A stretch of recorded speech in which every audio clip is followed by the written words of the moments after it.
Okay, welcome back to the notes. Today we're going to be going over notes 8-2.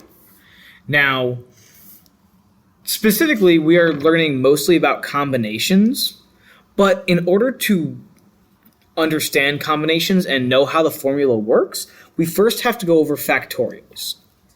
Before we get into any of that, though, I want to clarify that combinations and what we're going to do next, permutations, is basically just fancy counting. It's going to be ways to count very, very quickly using mathematical processes, such as factorials. Factorials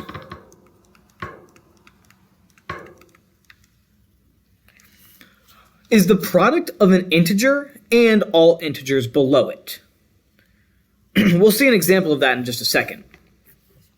The symbol we use, well, you're not going to be very happy with it. Remember back to the first time you took algebra and we started throwing things like X, Y, A, B, letters into your math? And a lot of people's reaction is, oh great, now we have English and math together. Well, now we're actually introducing punctuation to math, because the symbol for the factorial is the exclamation mark. So you might see something like 4 exclamation mark. And what this means is not that someone's really excited about the number 4. Rather, we are asking for 4 factorial. The way we write this out in longhand is 4 times 3 times 2 times 1. We start at 4 and we count down all the way to 1. And then we multiply it out. 4 times 3 is 12. 12 times 2 is 24. 24 times 1 is 24.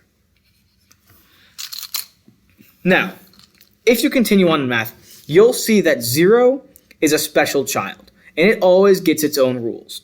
The rule here is that 0 factorial is equal to 1. We can get into why if you like, but the answer lies in permutations, which comes in Unit 8-3. With that in mind, let's go ahead and try out examples number 1. So example 1 is 5 factorial. So I'm going to start at 5, and I'm going to count down. So 5 times 4 times 3 times 2 times 1. And we multiply this. 5 times 4 is 20. 20 times 3 is 60. 60 times 2 is 120. And 120 times 1 is just 120. So 5 factorial is equal to 120. Done. That's it. When we start throwing fractions in there, people tend to actually think it gets harder, but it actually gets easier. Here's why. All right, there's 2 different ways we could do this. We can do this either the hard way or the easy way. I'm going to show you both. So I've got 5 factorial on top and 3 factorial on bottom. Let's write that out in longhand. 5 factorial is 5 times 4 times 3 times 2 times 1. 3 factorial is 3 times 2 times 1. What I can do is I can evaluate the top and evaluate the bottom. 5 factorial, we just found out, was 120, so that's the top. 3 factorial is 3 times 2 times 1. 3 times 2 is 6. 6 times 1 is also 6. And then we divide. 120 divided by 6 is 20. This is considered the hard way, which isn't actually all that hard, as you can see. But it can actually get easier using math tricks. So let me show you that. We're going to start it out the same way by writing it all out.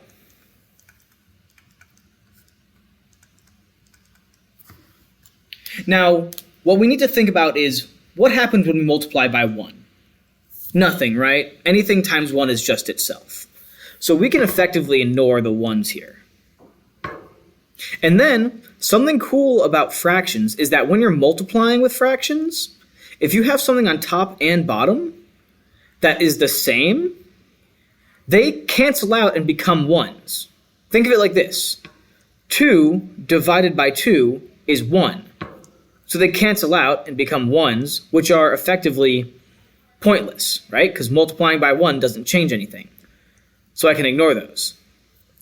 I've got a pair of 3's here as well. Those two cancel each other out, becoming effectively 1's. And that just leaves me with 5 times 4 on top, which is 20. So my answer is 20, just like we got the first time around. This way uses shortcut tricks to cancel out things we have uncommon, top and bottom, whereas this way uses evaluation of top, then evaluation of bottom. Either way is fine. Let's try out example number 3. Example number 3, we've got 6 factorial on top, so let's write that down. And then on the bottom, we've got 2 separate factorials. So we're going to write each of them down, starting with 4 factorial. 4 factorial is 4 times 3 times 2 times 1. 2 factorial is 2 times 1. Now again, like I said, we can effectively ignore the 1's because they don't change my work in any ways. And now we're going to try and pair up things that are the same on top and bottom. So I've got a pair of 2's here. Remember, in a pair, there's only 2 things. So I'm not going to include this 2 here in my grouping. These 2's are going to cancel each other out because 2 divided by 2 is 1. They cancel each other out. I've got a group of 3's here, so they also cancel each other out. And I've got a group of 4's here, so they cancel each other out. What that leaves me with on top is 6 times 5, which is 30. And on the bottom is this single 2. 30 divided by 2 is 15. And we did all of that without a calculator because we were able to use our quick math tricks. Let's try out example 4 and then move on to what we're actually supposed to be learning, that being combinations. So example number 4. We start with 7 factorial on top. 7 factorial is 7 times 6 times 5 times 4 times 3 times 2 times 1. Looking at the bottom, though, it looks a little bit crazy because of these parentheses. Now remember PEMDAS. This is our order of operations. And PEMDAS says I have to deal with parentheses first. So I'm actually going to simplify what's in these parentheses. 7 minus 4 is 3. So on the bottom, this is going to be 3 factorial and 4 factorial. So let's start out by writing out what 3 factorial is. 3 factorial is 3 times 2 times 1. 4 factorial is 4 times 3 times 2 times 1. Now, if you want, go ahead and try and evaluate this on your own. Otherwise, stay tuned and see how I do it.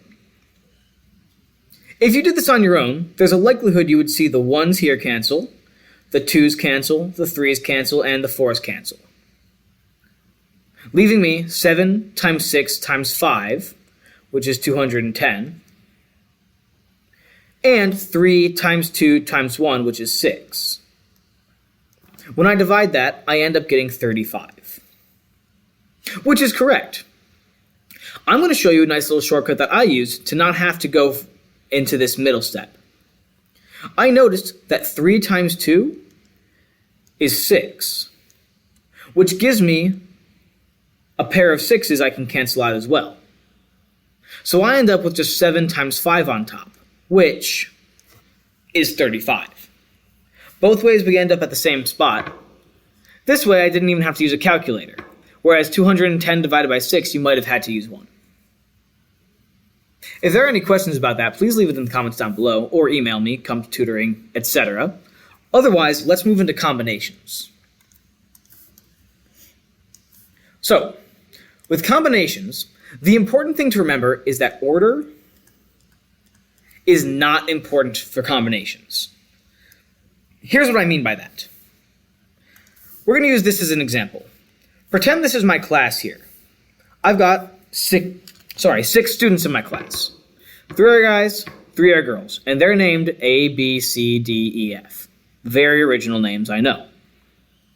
And let's say I wanted to make a group of 3. And I chose B, D, and E to be my group of 3. This is my group. If I were to take this group and swap the positions of these two kids, did my group change at all? No, it didn't. I just swapped the order. So the combination of students I have here remains the same, despite the fact that they're in a different order. That's what we mean whenever we say order is not important. Whenever we're trying to find out how many different combinations of things we can make, this is the formula we use right here. N factorial over R factorial times n minus r factorial. The n you can think of as the total number of things in the larger group. Whereas r you can think about as the number of things in the group you're making. So in the example here, n would have been 6 because I have 6 students in this class. And r would have been 3 because I was making a group of 3 students. Now what's cool is that because this is such a frequent thing in probability, it kind of gets a little messy to have to write this whole thing out every single time we do it. So we programmed it into most graphing calculators. Here's the shorthand. N big C R. It stands for n combinations of R. I tend to think of it as n choose R, because a keyword we're going to see in a lot of combination problems is the word choose. So if you see the word choose, it's likely going to be a combination.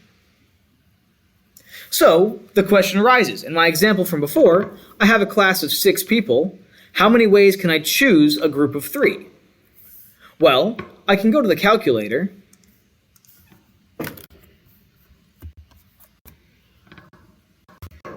pull up my keyboard and go over to functions. If you scroll all the way down, you'll see this NCR here. Click on that, and that will pull up this in our calculator. What I want to do is I want to put the n first, comma, the r. For our example here, n is 6 and r is 3. So I'm going to do 6, comma, 3. And it tells me that there's 20 different ways I could arrange these, or I can get groups of 3 from this class of students.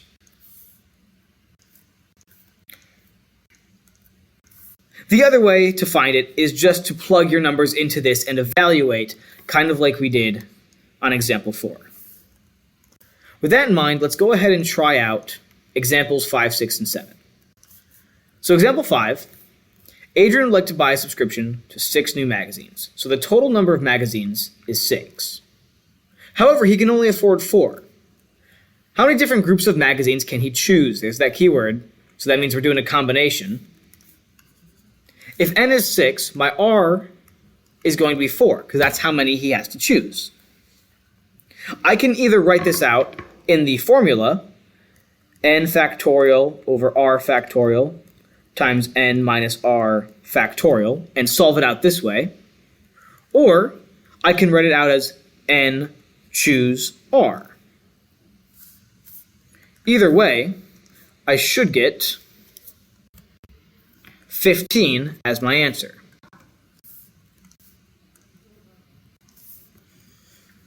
Example 6, Molly wants to participate in Battle of the Books.